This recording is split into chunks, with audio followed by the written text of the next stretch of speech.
Hi all, welcome back to ZYNC Podcast, the podcast series of supply chain, the digital transformation Odyssey. This particular session has been called as the next horizon, and you will just understand while watching it why it is so. This is one of the most, I would say, interesting sessions, the last session of this series. So, by the time we reach this final episode, the transformation story becomes bigger, wider, and deeper.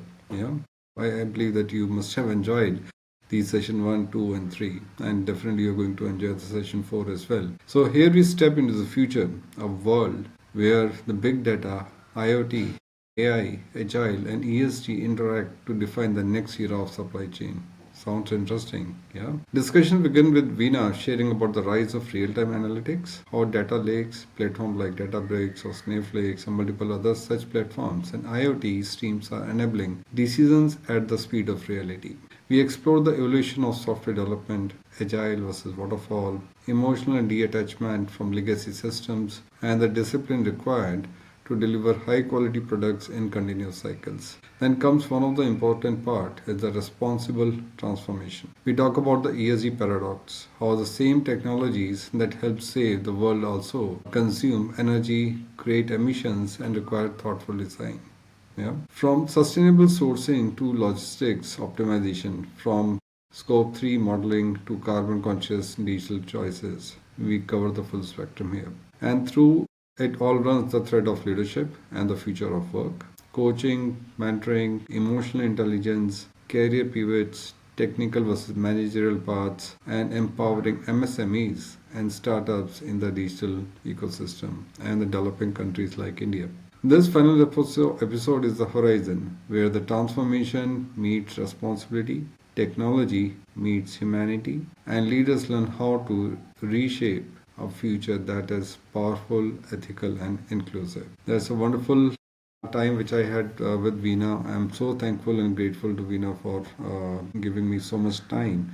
And I believe the people who have watched all the four sessions, including this one, they will leave much knowledgeable, much enriched with the knowledge and experience which Veena has shared with us. So thanks Veena for this, and for the viewers, do watch the entire episode and entire series, Reshaping Supply Chain, Digital Transformations, Odyssey. And definitely do watch all the episode, all the sessions of the ZYNC podcast. As I've said earlier as well, the initiative is just to share the knowledge amongst all of us. Thank you and keep watching. Have a good day. Good morning, Veena. Morning, Sandeep. Welcome back to ZYNC Podcast, the digitalization of supply chain transformation, the series which we are talking about. And we have covered the last three sessions. Thanks to you for all the time you have been given patiently for this podcast series. Well, thank you for you being patient to wait till the calendars are getting synced up, right? But yeah, I mean, it's just really pleasure to have the conversation, Sandeep. Great. So, Looking Veena, forward for today. yeah. So, in last three sessions, we have covered a lot, many topics. So, I will just give you a quick recap of what we have covered, and we'll also talk about what we are going to cover in this particular session. This session will be the last one in this series, but definitely an exciting one to look at. So what we have done is we have talked about we have laid the foundation in the very first session, defining what is digital transformation and talking what should be considered myths, what is the reality of automation equaling the true change, exploring AI's role. You also touch upon AI, agentic AI, and Gen AI specifically, the ethical use of data in the organization. You also talked about in length about the ERP ecosystem, hybrid integration strategies. And then in the second session, we dove a bit into the practical tools like data dashboards for real-time visualization, project management approaches, governance for risk, data bias, and navigating ROIs for large-scale programs and all that stuff. In the last session, we had covered about GCC challenges specifically from India. We know that India is the hub of GCCs and there's a lot of digitalization requirement which comes up. And you had touched upon that topic as well. And you had mentioned that rather advise the leaders who use VRs and other technology to really give that experience to all the employees. And you also touched upon the change management practices, empowering women through flexibility and mindset shift and digital twins for productivity and much more. So Mhm. for this session, we are going to talk about the data analytics piece, big data, agile in software development, leadership skills for career growth, ESG integration via the digital tools, and of course, the last one would be close and fire, rapid fire round with you. So, now coming to the data analysis and big data. So, how has the big data analytics transformed the supply chain digitalization? Your insights, what exactly the big data for the beginners and for the experienced one?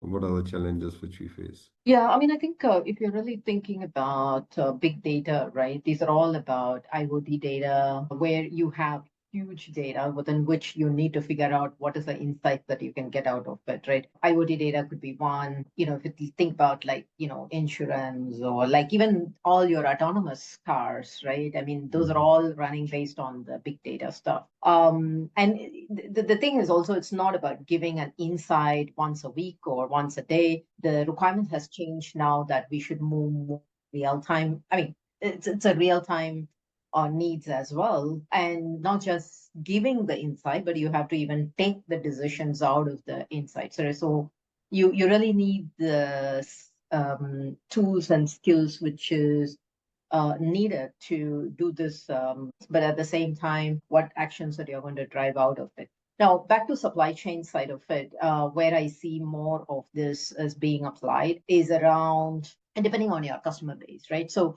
it could be on your contract piece where you're doing some analysis on the contracts to figure out what's the best way or what is the best terms that you should go about. When I talk about, it's not just the contract as a PDF, right? But how do you connect your product, your manufacturing data, your margin, your all of this, when you connect to all of these and then make certain decisions on what should be the best to best terms in the contract, which will give you best results, right? That starts from the customers.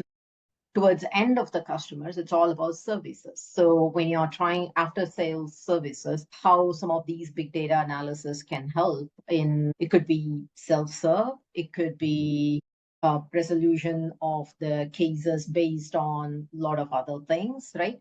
Because gone those days where when you look at the similarity, when you're looking at the resolution, you just look at within that silo process.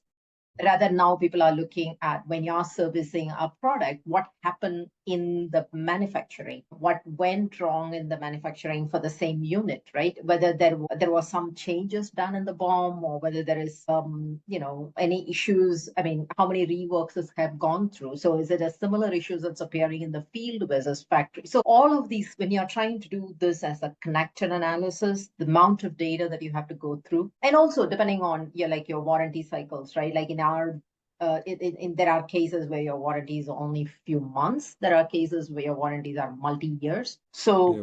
the data that what you have to go through to really get there, it's also about your product life cycle, right? So your product life cycles are shorter. Your product life cycles are, I mean, even to do an NPI, it is 3-4 years. But you think about phones, it just it starts and ends in 6 months, right? Yeah. So depending on which industry, I would say that your need for the big data analysis and then and really action driven big data analysis, right? That's what I would say is much more stronger, I would say. I think with all the power of AI, with all the power of all the servers and infra powers and everything else, I think nowadays it's becoming more and more viable to have these kind of solutions, right? Which could be scaled. In the past, some of these are like topics, some of these are really concepts, but now I do see more and more use cases coming up and being used in the actual world. So yeah, it's Okay. interesting. Yeah.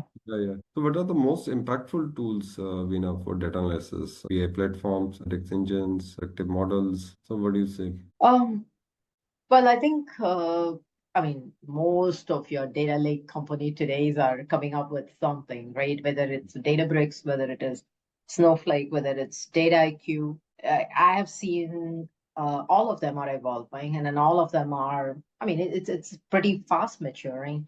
When I was looking at Databricks.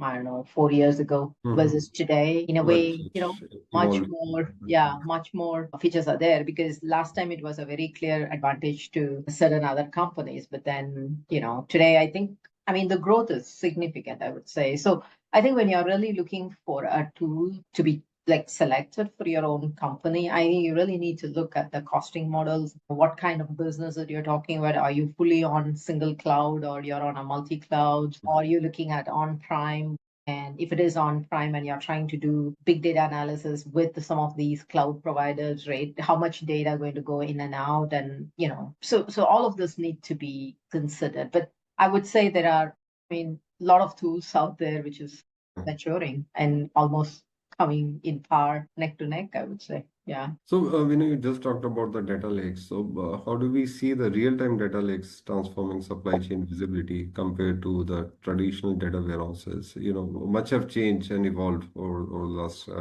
decade, specifically, and recently 5 years you just talked about. Yeah, I think with the evolution of digital twin and a lot Yeah. of other things, right? With the AI or autonomous agents and things like that, and all of these are becoming very real-time dependent, right? You Mhm. can't make a decision for a factory or for a problem half an hour later or 15 minutes later. So, even like last week, and I was having some conversation with some of our colleagues, and we said that, well, there is like a 5 minutes delay and they don't want to accept that, right? So because there are the SLAs which are like you have to resolve it within an hour or something, Mhm. and if your data lake takes like X number of time and then you build on top of it the rest of the process to really drive the resolution, I just feel like with the technology available, real time is really really feasible.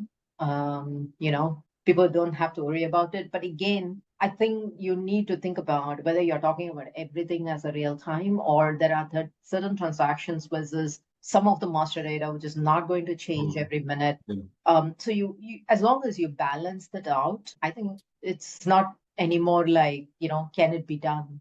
It's Yeah. definitely feasible, I would say. And I have seen most of the companies are moving towards that, right? But again, I have also seen places where like, you don't even have a single data warehouse to start Mhm. with. And you have like a multiple smaller lakes everywhere. Yeah. And then you try to figure it out how you bring the synergy together. Smaller data lakes or isolated data lakes that you have, Mhm. the real-time information to tie everything to give an overview picture is Becomes going to still. be difficult. Yeah. Yeah. But what do you have seen in your space? Yeah, exactly the same which you just mentioned. Yeah, so different types of organization have their different philosophy, and they are trying to figure it out whether going with the data warehouse or different data lakes. And as you rightly mentioned, there's a lot of challenge to really integrate the data at the later stages. So that's what everybody is trying to figure it out. Yeah. Well, I think the single source of truth is like really. Okay, Vinam, let's talk about now the software development and agile transformation. Many of supply chain tools, we know they are customized using the agile methodology. And how you see that agile is applied effectively across organizations, especially to digital projects, the products which we talk about. Well, I think, uh, uh, I mean, we do see Agile is giving you a better adoption Yeah. opportunity, right? Um, I as long as you have your the challenge would be that if it is a brand new technology that you're embarking or brand new approach or framework that you're talking about, right? There's nothing like a until you get to a point where you are strong on foundation, you still have to do entire piece, making sure that it is sustainable and you're able to build on top of it. But again, if you have a good foundation models, good foundation platform and the approach, I think then Agile becomes much more easier. But if you don't even have a foundation out there and you want to start building a foundation as Agile, a lot of time, you'll end up doing quite a bit of rework. And that's what I have realized. So it's really looking at where you are in terms of the maturity and deciding what methodology that you're talking about. and apply that accordingly, right? Because I still feel that the traditional project management of delivery methodology do have a space, right? It's not that completely everything will be replaced with agile. When you're trying to deliver a business value, yeah, agile looks okay, and it does well. And I have, but then when you're talking about certain type of projects, when you're trying to do compliance or like good example would be acquisition and mergers, right? What there are certain things you have to do day one. There are certain things you could do an agile perspective, right? So you might need to do that assessment. But I would say as long as you have a strong foundation and you have a mindset from the users, like if it is not 100%, I'm not going to use it. So if we are talking about agile, it's not about just delivery. It's also about user mindset of taking it, fine tuning it, and then get to the next level, right? And you have to work on the user mindset as well, because even if you've done agile, but then your users are sitting back and saying that, okay, but I can't use it until 100% delivered, then it's not going to be valuable for you, right? So Yeah, agree. Now the software development life cycle, how that in your view where the things go wrong, right? So we are working with the IT developers and they are working with the SDLC. So from the start to finish, whatever the methodology they adopt, whether agile or waterfall, right? To how to navigate those challenges where the things go wrong. IT versus business is always a never ending. It's like India versus Pakistan, right? It's always your requirement is not right or your delivery is not right, and that's always the case. But I think in order for this SLDC to work in an agile mode, like I was saying, you need to have a strong partnership, right? Hmm. You need to have a trust. They're all doing their best to deliver. The minute you're saying that, well, it's not in the BRD, then the business will start to say something else. It goes into a toss. But I also feel like traditional IT development team getting into the agile, they always have the reservation because of the fact that it will never goes in a circle and your circle doesn't zoom it in. It always goes in a single circle. So, when these projects going to end, right? Because one of their point that is, I keep hearing from a traditional IT team or is that if we are getting into agile, right, will we ever finish the project? Because you always get it into this incremental requirement. But again, I think that is where I would always tell them that you try to put your foot down when you talk about diminishing return rates. Maybe you are delivering and then people see the value and then they want to add a little bit more, little bit more, little bit more because it's agile. But the question is, where do you stop? Yeah. And you have to be really, uh, I mean, you have to be really nimble there, right? Because you can't be, okay, so because you build the relationship, you don't want to spoil the relationship. So you still want to do what they're asking for. It's not the right thing. So the minute like you start to see that your effort is out, like kind of more than what the benefit's going to bring, what it's going to bring as a benefit, maybe that's a time that we should stop also. Yeah. And that thing, one thing that I also found from a technical perspective is if it is something that you develop, right? You have an emotional attached to the product, right? So you want to make that product shine brighter, right? I always tell my technical team, right? Especially in this current situation where whatever best for today. I mean, you know that, right? Last time, I think few sessions before when we talked about MCP and things like that. But today Yeah. people are already saying that I'm done with MCP, I'm moving on, right? So it's just few weeks, right? And having that emotional connect to what you think as a good the product or the technology may not be a good idea anymore because it's not going to be like, I know like my previous generation who was in IT, they started as an Oracle and an end as an Oracle consultant as well. It's okay, right? At those days, right? But it's not the case anymore. So there are two things I would say, even in a technical IT world, right? Don't connect emotionally to your product, right? You be open to continue to evolve. And if you're doing into the agile, make sure that you do assess that where is that stopping point, right? Because don't get it into the endless loop of keep doing it, right? Keep delivering, benefits are reducing, right? But yeah, I mean, I do see that IT team is also changing to some extent. I think one of the other things, Sandeep, is going to be really having a good test, right? Because when you're talking about incremental, people are happy with what you have delivered, but then you deliver another one, it breaks the previous one, and that kind of pulls the confidence Correct. back again, right? So you really need to make sure that from a quality perspective, we are keeping that up. Yeah. Now, coming to the ESG portion, environment, social, and governance. So, how does digital transformation helps integrate the ESG goals of the organization? Because supply chain, specifically the scope 2 and scope 3s are tied up with supply chain of the organization. Well, I think it is a controversial right now, right? Because people are saying that all this development in the technology is not good for you.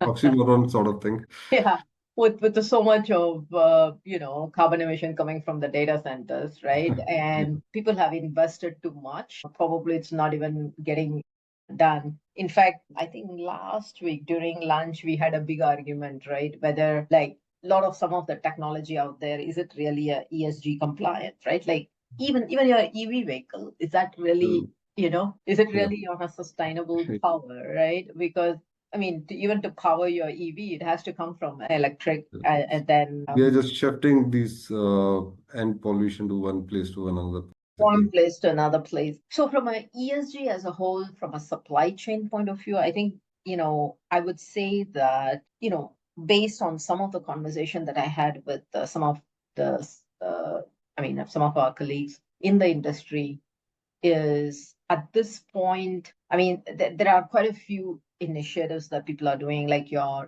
consolidating your logistics, optimizing your routes, making a mix of ship versus ocean versus air. And even in the factory, people are looking at how do you reduce the number of process steps, like the testing that is needed to be done, because each test cycle includes the power consumption for the product. And can we really replace parts within the BOM with lower consumption parts and things like that? Now, net roll up, is it resulting in the net reduction?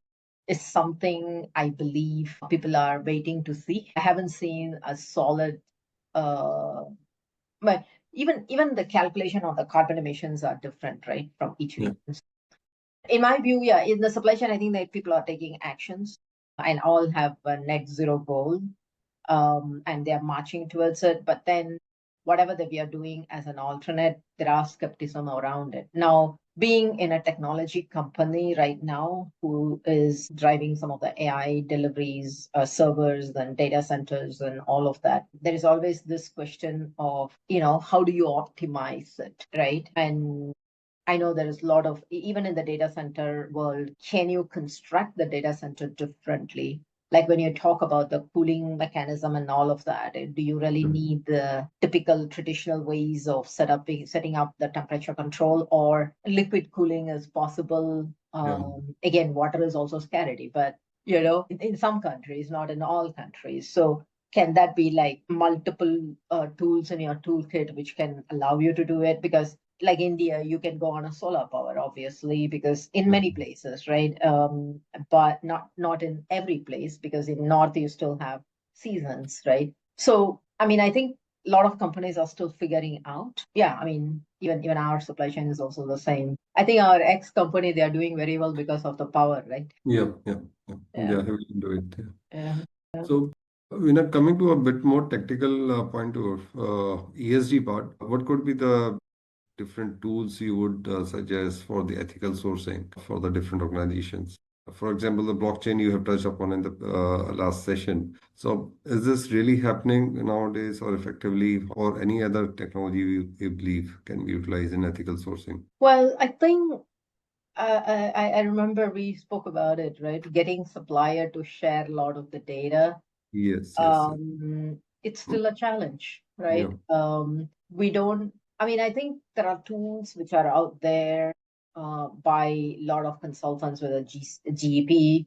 I mean, lot of companies have some sourcing optimization tools, which also Yeah. includes ESG as one of the goals. When you're really calculating total cost of ownership, they also look at the ESG Mhm. as one element. But again, I think what I'm seeing today is availability of the data, which will allow you to do more proactive uh, uh, decisions on whether you want to go for, because traditionally people are still cost reduction mindset, right, Sandeep? They are not. I know back in, I don't know, 3-4 years ago, we spoke about like we should be sourcing it by based on total cost of ownership. But again, I think that mindset is still evolving. It's not matured yet. I still see a lot of companies going for an immediate gain, which is CR, because some of the elements in the TCO, you will recognize it as much faster. So I still think that even with all the blockchain, there are companies who is providing similar data through connecting to your custom data, for example, because based on your custom data, then they try to give you a country of origin, Yeah. And also by looking at the routes, how it has traveled, Yeah. probably the vehicle which it has traveled and things like that. So they were trying to give that information, but again, there's a lot of noise in the data, because if you're really looking at, let's say, between Intel to company A, or like that particular lane, what are all the data which come, what are all the parts which are all the came into that particular company. We were trying for a couple of times, but it's like you get to see all kind of noise, right? Including direct, indirect, whether it's going into the product or whether it's going to the service. So there is a lot of those need to be relooked at, right? But again, there are few trends that I'm seeing, right? One, obviously, people want to get to there, but they are trying to figure it out. The second thing that they are looking at it is circular economy. So see how we can bring in some of the returns or like quality related returns, and how do we reuse for the rest of the parts and things like that, and bringing back. And I do see the cost of circular economy is coming down compared to what it used to be in the past. But again, today you talk about there's a lot of data sovereignty and a lot of import export regulations because of tariffs, because of geopolitical tensions and all of that. So I think the companies are still figuring out how they readjust it, but I'm hoping that it will start to mature somewhere in, Mhm. um, because even we talked about like even whether we should be shipping products through ship or air or whatever. Even to do that, you need to design your supply chain for that, right? Yeah. Meaning your BOM need to be common across the product. Your forecasts need to be not super accurate, but at least reasonably accurate enough, so you know what you want to put it onto the ship, right? Because it takes 6 weeks as an average, and then if your forecast is bad, and you still then have to expedite it from air only, right? And then the parts that you're bringing in, you have to scrap. So I think there are quite a bit of work to be done. People are focusing on the right place. We just have to see how this evolves and how fast it evolves actually from the ESG perspective. But otherwise, as a traditional methodologies, people are trying, right? Like all this, some uh, yeah, reducing the footprint, making sure that we do what we could do in terms of consolidations and things like that. Yeah. It's So, still a it's still an interesting space to watch. yes, yes, for sure.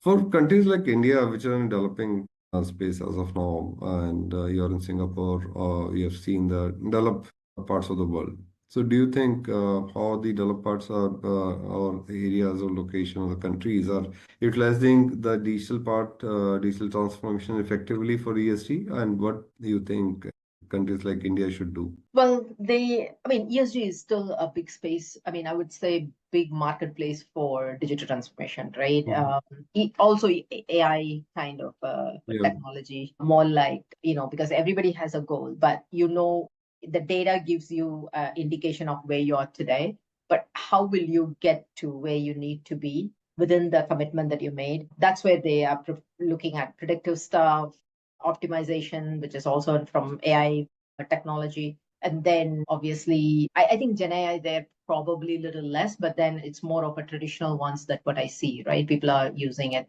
And then really bringing the data together to give an insight people, and the whole data foundation and things like that. So to answer your question, yes, there is a digital usage, a digital transformation tools and methodology usage in the ESG. I mean, I can give you one interesting example, right? So we were talking about it like a couple of years ago. We didn't have like a parametric data for the parts, and you need that to really talk about ESG and whether you need to swap the components and things like that. Yeah. Another time when we went to the sourcing, and I said for the existing active parts that we need to have parametric data to do this, and the quote that they have gave it to us is like, oh, it'll take a year to get the data. But of course, we are using, your OCR and data extract methodology from the supplier portals as well as from the PDF, the design spec that they are sending it to you. Today, we are like more or less done with the parametric data, right? And it took us like less than 4 months. So it's just that, right? So there are technologies which will allow you to accelerate some of your journey. Now, I think it's not about geo. Okay, one is like using the digital tool is dependent on the culture of the company, not really depending on the geolocation. But the available alternative options to apply, yes, that differs by developed nation versus non-developed nations, right? Even if we agree that EV is the best alternative to your petrol and all of that, can India get there? I don't know, right? Maybe tier one, tier two cities, probably, but beyond that, is it feasible? Even if it is tier one, tier two, right? It's going to be more like short-term distance, right? If you want to travel long term, is it sustainable, possible? That's a big question, right? And in fact, last week we talked about, how far is AGI, right? I mean, people ask me, right, how far is AGI in your view? I'm like, I don't think there is a generic answer for it. It depends on how mature the economy and the country is. In my view, India AGI is far off. It will be definitely far off than Singapore and far off than Dubai or, these countries. Can we ever get there as 100% autonomous driving? I don't know either. You don't even know what's going to come, as long as the infra for the road and all of that is the same as what it is today, that's difficult. But if you have a city which is, I not been to Chandigarh, but people say that Chandigarh city is well planned and it is like nice, right? So maybe Yes, and but it was planned for a particular population, particular traffic volume, but we have exploded even Chandigarh, right? So beyond a particular limit, threshold, it cannot really accommodate everything. Yeah. So AGI might be selective space for India, not necessarily as much as broader, right? And in my view, for developed countries like AGI, probably somewhere in 3 to 5 years as you evolve. But for India, it may be much longer, right? So to answer your question, it depends on if you're talking about ESG digital tool as such, it's by the company maturity, not really a geo. But when you're really talking about alternate options available, then you are talking about by individual locations, right? Is it feasible to get to the alternate viable option? So even your freight into India and out of India, is it possible? I don't know. Maybe it's certain year down the road. Might be, yeah. Yeah. But definitely, they will have to take a lot of steps to really get on the bandwagon. All right. So, Veena, now coming to the mentorship, mindset, and learning section. So, to start with, what's one mindset shift you would say that you attribute for the navigation of the transformation effectively? Okay. So in my thought process, Yeah. be open to add a toolkit or tools in your toolkit to manage the transformation. Even after 30 years of my experience, even today, there are issues which I look for options to solve it, right? Whatever that I have learned through it may not be applicable. You may not be able to do that. So in my view, if you want to grow in the transformation role, there are a few things that you need to have in your mind, right? Open for listening, right? You listen to what your customers are saying. You go in with an assumption that the resistance that you see is with a positive intent or lack of awareness, right? Once you have those in mindset, I think you will find out why they are resisting, the true reason for the resistance. Then you go for whatever the methodology applicable for that team, for that person, because the change management part of it, right? It is not one technique will work for everybody, right? Today, even in my position, I do talk to the lower level, two things, right? To understand what is on the ground. The Yeah. second thing is he or she might be an influence factor for the entire organization. So you need to really find out who is going to be your catalyst within that org. And that catalyst might come from the bottom of the organization or maybe middle or even at the top. It depending on the culture of that particular team, right? So be open about applying a different methodology for different team, even within the same company. It's quite possible, right? Even between different managers, it's quite possible. So for me, keep your mind open, assume that people are really with a positive intent, and make sure that you mix your tools and techniques, right? It's not one thing that's going to fit everything, right? So other thing that I do is if I sense certain area of resistance, I will have more pre-work done with them first. And I will bring them along, preferably, right? Sometimes you won't be able to do it. And it's okay. You tried everything best, right? Then it's okay.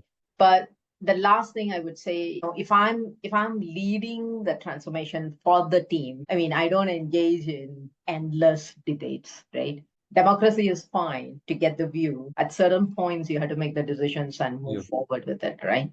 Yeah. Yeah. So those are the few pointers that I would say. Those are important ones. So, Vinam, this is the question which I got from one of the followers or one of my friends who is watching this space very closely, and he has asked that in the era where physical operations and digital intelligence are increasingly intertwined, how the leaders guarantee that the IT and OT convergence not only fuel efficiency but also enables frontline employees to make better and quicker decisions? Well, I think you have to walk the talk first, right? That's number one. As a manager for the frontline thing, right?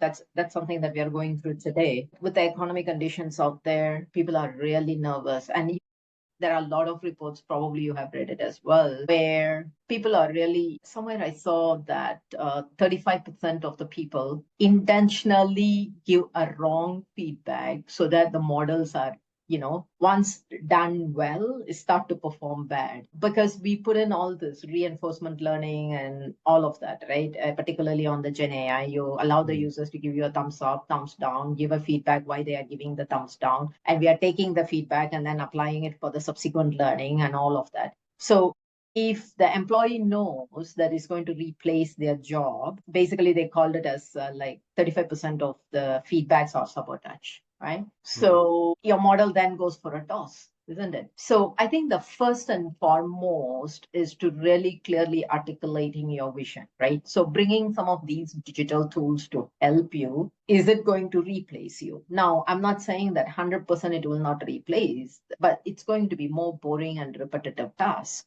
In my view, in supply chain, autonomous agents are a bit far away. I mean, supply chain is all about exceptions, right? It will take a while for us to get there. But so clearly we need to tell them, what is these tools meant for and what is your clear plan of action once you create the efficiency at the front line, right? And really having that conversation, having that transparency is what makes a difference. And now the second thing is, let's say you know that you're going to give a 50% efficiency for a person, then you should also talk to them to see what that 50% can be filled with, right? There's definitely still a lot of things probably you're not able to touch because you keep fighting the fire every day in, day out. And maybe if you're touching those stuff which need to be touched and now you have a time, maybe you're going to bring more potentials, right? And more business options, right? So as a leaders, I think you need to have that conversation and you need to have a plan. That way you have to get a buy-in from the front line, I would say. I think just the top down doesn't really going to work, particularly in Gen AI, right? Because if they give you all this kind of a funny feedback and then you ended up like wrong or wrong accuracy or so it's going to it's going to be a problem there, right? We know in India, I've just touched upon this topic earlier as well. So we have the macro, small, and medium enterprises, which are the typically the small scale suppliers for the large scale companies as well.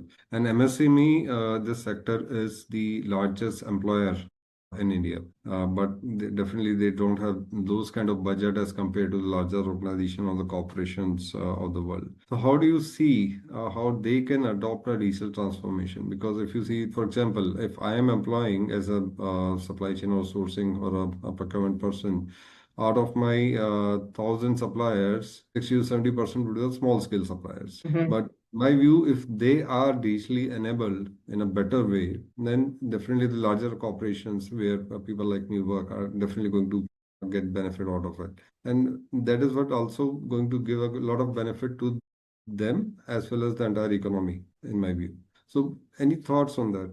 Your question is more around all the smaller scale Yes. industry, how they can benefit from these of How technology. they can adopt the technology, digital transformation. For example, most of the tools would be quite expensive for a small scale vendor or supplier, but for the possibilities of adopting ERP might not be a possible. They cannot go for SAP, full scale SAP integration because of the cost. But Yeah. if something happens at their end, definitely they can be much more productive, much more efficient. Together, they can really serve their customers, which are also the big corporations, the government organizations, and of course their employees as well. Well, there are in Singapore, there is this smaller SME council or forum. So the way then our economic development board actually helps them to bring it together, and they even have tied up with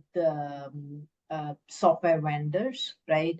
Who could actually deliver the solution, which can be then shared across the different team, similar industry, right? And that way the cost is shared in a way, but it is actually facilitated by the EDB. So that way, I think even the solution providers is also open, and they're not like Oracles and SAPs, but then these companies allow is medium size, and then they also allow some of these companies to thrive, right? And do that, and then they bring in people like me who's in the industry to kind of like, okay, so if I have to do it for a high tech industry, what kind of features that we want to do? So in a way, they are start setting up this framework or support network for these smaller thing. So I do contribute like roughly about 5 hours a month or something like that, really talk to some of these guys, and then what are the features that they can bring it into the play, which then can be used in a multiple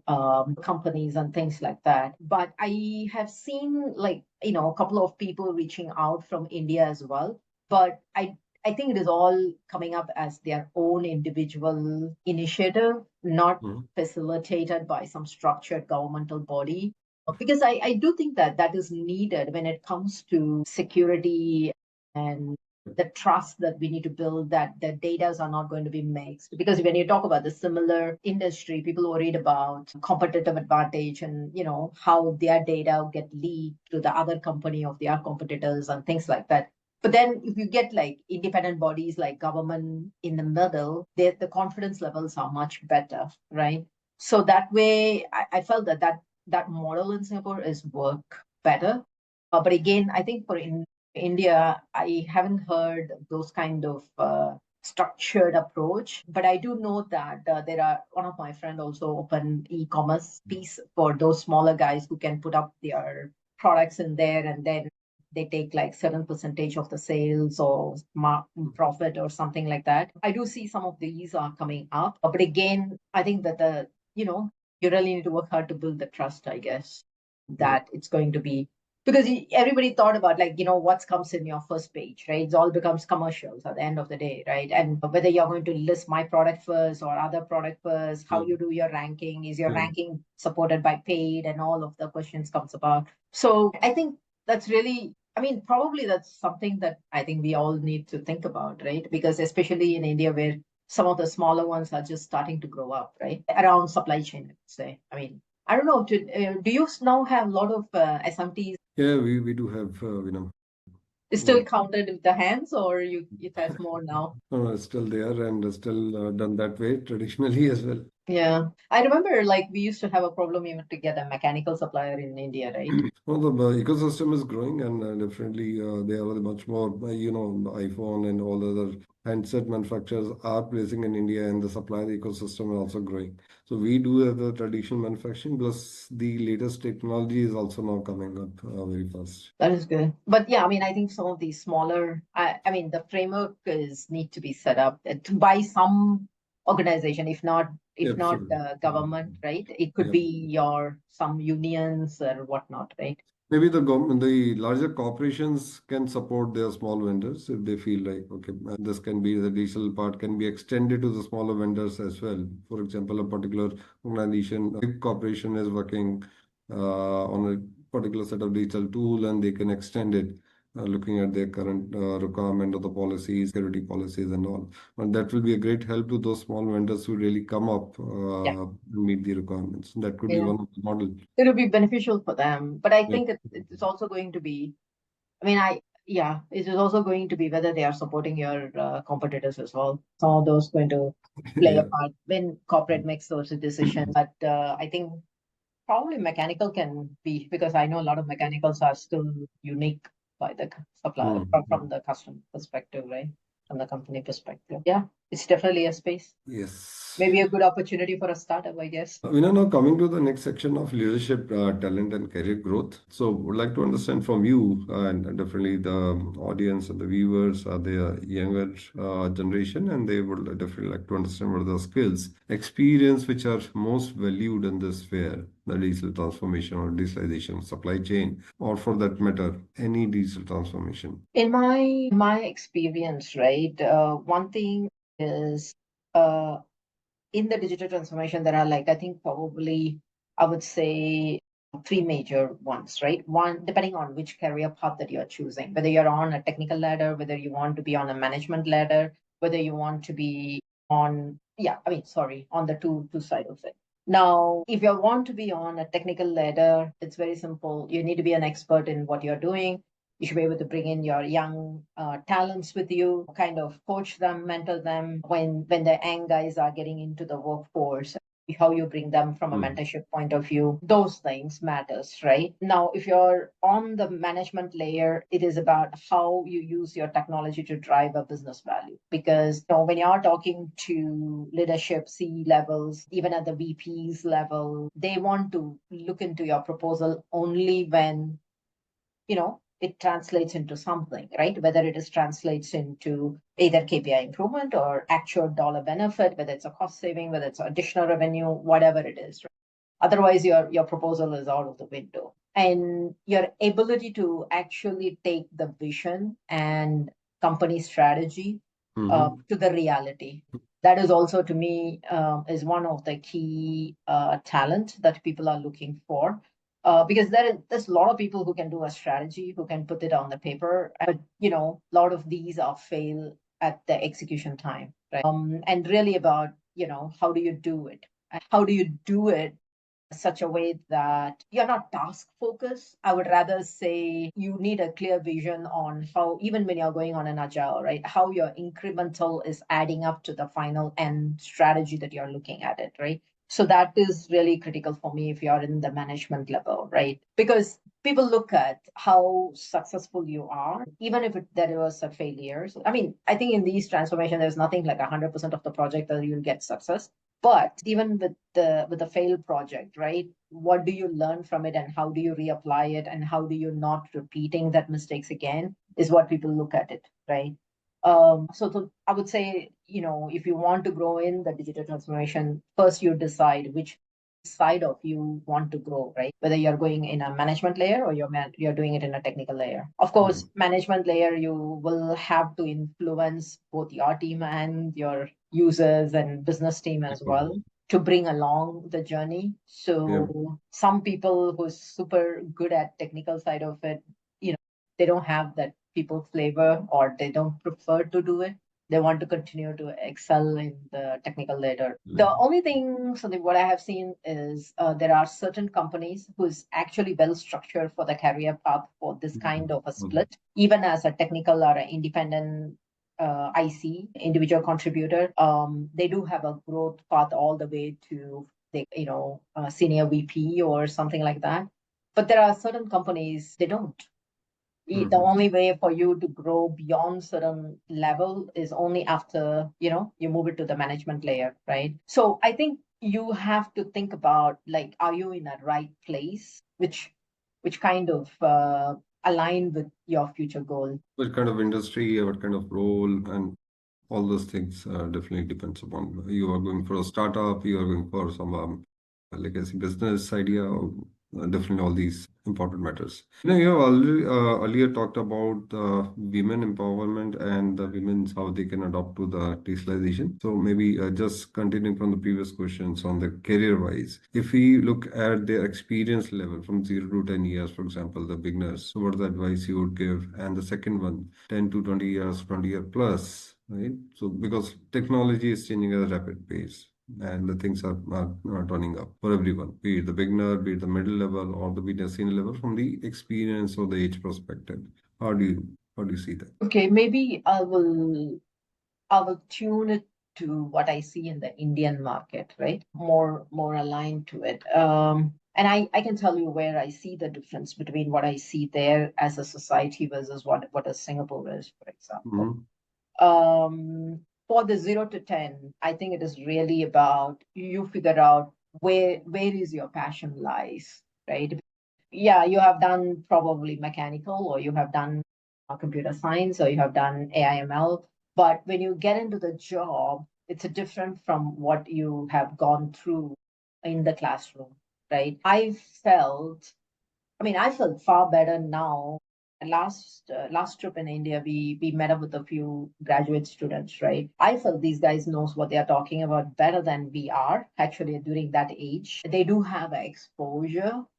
So I mean, for those guys, really, really understand. Don't afraid to try different roles in the organization, and you pick what is aligned to what excites you, right?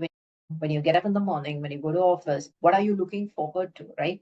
You zoom into that in the first couple of years, basically, because that is when even your managers will be open to give it a try as you rotate for you to really figure it out which one is there. Now, after you do that, then you kind of start developing your skills, what is needed in that role to grow. Because if you are talking about pure technical, obviously in today's world, you have to keep up with your technology upgrades, what's happening in the industry. Don't stop reading, don't stop learning, right? And continue to do that. When there are some interesting projects out there, even though you have experienced team members, and obviously for a manager they will be the first choice of PPP. But if you think that you want to be there, be open about it, go and ask for it. It's okay to, okay to step into uncomfort zones, right? And I always feel like, for me, I have this idea, right? When I picked up something brand new, even at this time,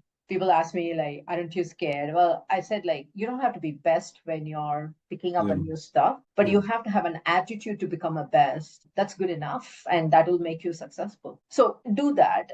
And don't afraid to put the hard work, because when you're young, that's the best time to put the hard work as well. Now, as you grow into the career, then while you're working on your technical part of it, build your business acumen as well. Because today world, I think people are really looking for the value, right? What value that your tools are bringing. So build up your business knowledge, build up your data literacy.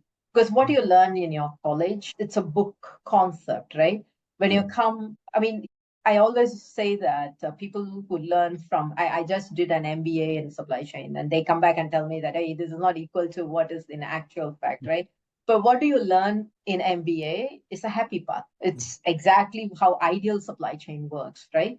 But that's not the reality when you come into work. Nobody teaches you the exception, the deviation, the real world challenges there, unfortunately.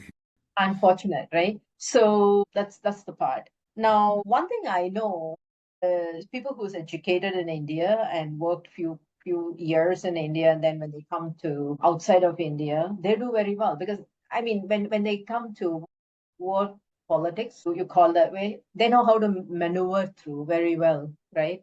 And they always look for an option to solve the problem very well. Yeah. But I don't see that in my son today, for example, because they were fed with everything. They Yeah. clearly, there's no challenge in the life. In the Yeah. whole journey, everything is planned for them, right? So everything happens just nicely, right? Um, So when they come to workforce, they find little difficulties in terms of the reality of what exactly the work, right? And one thing in the current generation, at least in what I see, is that they give up too fast, when they try something new. So don't afraid to give your best and still figuring out how you do it. Because I tell you, the satisfaction that you get in solving a problem which others are giving up, I mean, at least for me, it is the best, right? You feel well achieved, right? Because yeah. you know that last 10 years there was a problem and suddenly you worked out and it worked out fine. And I'm like, I mean, I'm really happy to turn around and say, look, you said that 10 years this problem is there, it cannot be solved, right? Look, we have done it, right? So Yeah. that kind of gives you something. So in short, I think I would say if it is 0 to 10, try out more, figure out what's excites you, build up your business acumen, don't afraid to try, right? And beyond that, also, I would say for the women particularly is don't feel comfortable in your space, right? You always don't go for a status quo. It's basically stops you from growing actually. So continue to look for opportunities. If you see there are certain things, you go and ask for it as well that you want to be part of it, right?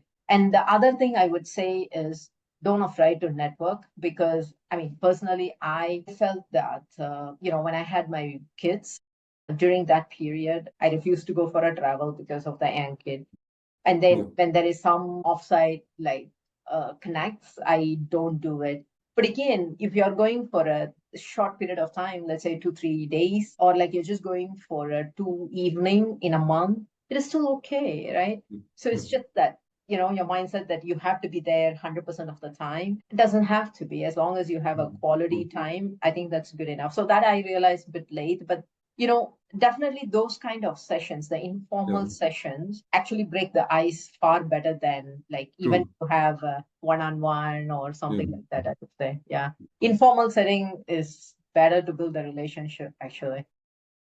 I fully agree. So, Veena, we are now coming very close to the end of the session, but before that, maybe a quick rapid fire questions. So, what is the digital tool you cannot live without? ChatGPT. Actually, all the co-pilot stuff as well, Okay, right? so it becomes part of it. It's a part of it, particularly with the amount of travels, with the amount of meetings that you miss. We need a personal assistant, and that is coming in the Gen AI. Yeah. Any book or leader you follow or which shaped your thinking? Well, I'm more of a podcast, and I Okay. kind of look at like all the podcasts, which are like, I mean, recently I have been listening quite a bit from Indra Nooyi, Okay. right? And in fact, I like Revati's speeches as well, Yeah. the Yeah. way how she conduct, right? Yeah. But yeah, I mean, it's more of all the podcasts. And from a book perspective, I have read like a blue ocean, right? Which basically tells you how do you unlock. You Yeah. don't fight within the existing pool, look for opportunity which is not touched. And recently I read Chip War, which basically explains you why you have this kind of, geopolitical wars at the moment, why people are so hung up on technology leadership, right? So that's interesting. Yeah. But for the time that I get, I normally tend to go for like not heavy, right? So sometimes I go for just a storybook. But yeah. Yeah, that's also important. And what's your stress management, health and nutrition hack?